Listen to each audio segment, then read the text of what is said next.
üstə gəl n-in kvadratı çıx 2m-in alt-alta çıxsan bərabər 5-dən 5 çıxan nə qalır?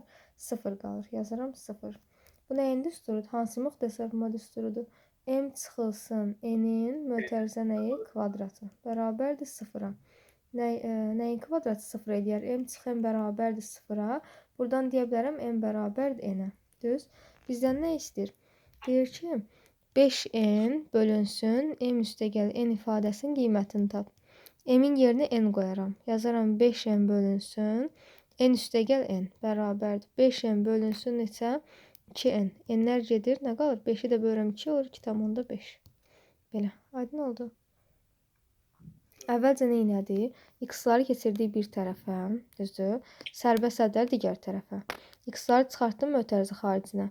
Və sərbəst həddə digər tərəfdə saxladım.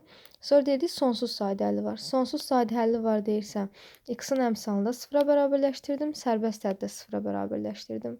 Və nə elədik? Nə qaldı? M kvadrat üstə gəl n kvadrat çıx 5-də 0 oldu. 2m çıx 5-də 0. Buradan 2m tapdım 5-dir. M kvadrat üstə gəl n kvadratda 5-dir. Sistem tənliyi halını yazdıq və alt-alta çıxdım ki, fərqi görüm neçə qaldı. Qalanındakı bildikdə m çıxan 0-dır, m bərabərdir n-dir. Gətirib nə istəyir məndə? Həmin ifadə yerinə qoyuram. Vəssalam. Aydın oldu.